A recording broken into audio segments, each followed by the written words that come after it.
Je voudrais rendre un hommage appuyé au président Macky Sall pour m'avoir donné l'occasion de servir mon pays dans les sphères les plus élevées. Il est toujours embarrassant de parler de soi, mais heureusement ici, il ne s'agit pas de moi, mais d'un nous qui renferme toutes les compétences dont la contribution a été nécessaire à la conduite de notre mission. Mesdames et messieurs, en 18 mois, nous nous sommes attachés, les équipes et moi-même, à revivifier un secteur stratégique dans le grand dessein du progrès économique et social de notre pays. En effet, pour rappel, à l'issue du Conseil présidentiel consacré à la lutte contre la vie chère, tenu le 5 novembre 2022, d'importantes mesures avaient été prises par le président de la République pour des baisses immédiates sur les denrées de première consommation. Ainsi, le soutien au pouvoir d'achat des ménages fut effectif à travers des renonciations fiscales douanières, des subventions, mais aussi des augmentations de salaire dans l'administration publique pour un montant d'environ 1600 milliards entre 2022 et 2023. Ce sont des renonciations fiscales, des subventions sur les hydrocarbures, les produits alimentaires, les salaires des fonctionnaires, je l'ai dit tout à l'heure. Rien qu'en 2022, notre pays a mobilisé plus de 6% de son PIB pour faire face à l'inflation qui était de 9,5% et qui est passée aujourd'hui à 3,5%. Par ailleurs, avant la crise internationale liée à la COVID-19 et au conflit russo-ukrainien, l'essentiel des prix des denrées avait été maîtrisé sur les 8 années précédentes entre 2012 et 2020.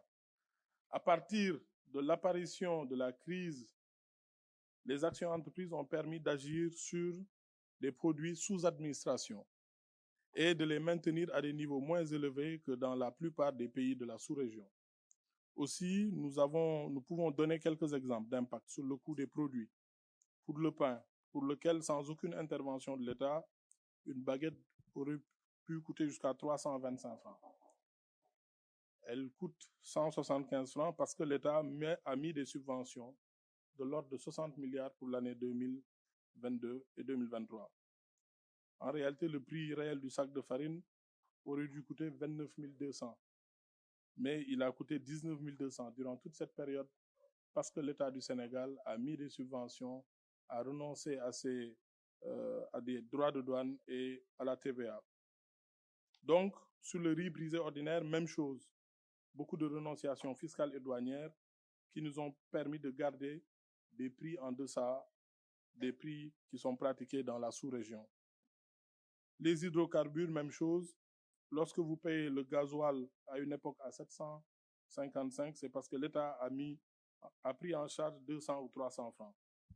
Lorsque vous achetez une bonbonne de gaz à 2885, c'est parce que l'État, souvent, a mis 1115 francs par bonbonne de gaz de 6 kilos.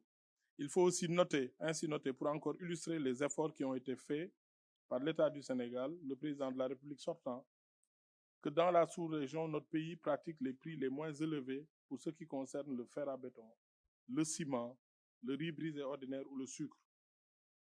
Un seul produit sous administration est plus cher, nous en discutions tout à l'heure, Monsieur le ministre, c'est l'huile de palme, puisque il n'est pas produit dans nos pays, mais il est produit dans un ou deux pays de la sous-région, la Côte d'Ivoire et le Bénin. En effet, lorsque la tonne de ciment est à 90 000 francs à Abidjan, 110 000 francs à Bobo-Dioulasso, 88 000 francs à Bamako, il est à 74 000 francs à Dakar. Quand le kilogramme de sucre est à 750 francs à Abidjan, 700 francs à Bamako, il est à 650 francs à Dakar.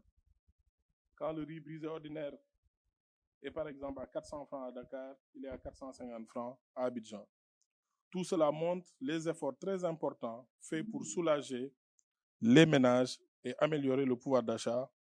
Je suis convaincu que dans l'intérêt de tous, ces efforts seront poursuivis.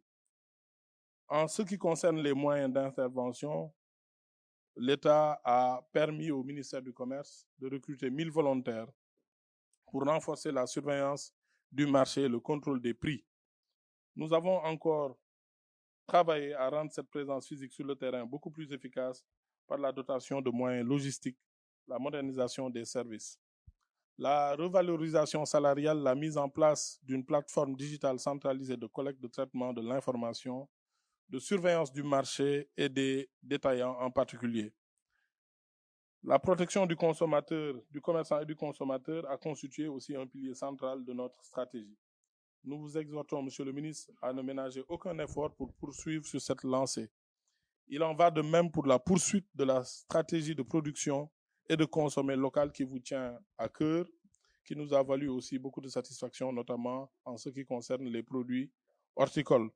Les investissements dans les unités de stockage, nous en avons discuté tout à l'heure, pour la conservation de nos spéculations horticoles, la défense commerciale de nos entreprises, notamment dans le secteur des pâtes, des biscuits, de la métallurgie, le renforcement de la formalisation et du soutien aux PME, acteurs majoritaires du tissu économique de notre pays, avec un taux d'environ 99,8%. Monsieur le ministre, vous arrivez dans un département ministériel où les urgences vous assaillent et souvent ralentissent la cadence des réformes structurelles nécessaires. L'occasion qui m'est offerte ici est de vous souhaiter de faire mieux et plus au bénéfice de nos concitoyens et aussi celle qui me permet de réitérer à chacun parmi les femmes et les hommes valeureux ayant accompagné notre action ma satisfaction pour le travail abattu. Merci pour votre engagement, pour votre dévouement inébranlable à la tâche, la passion contagieuse et l'exemplarité que vous mettez à l'ouvrage. Toutes les réalisations rappelées et d'autres avancées qu'il serait fastidieux d'énumérer n'auraient pas été possibles sans vos contributions de qualité, chacun en ce qui le concerne et dans un élan patriotique.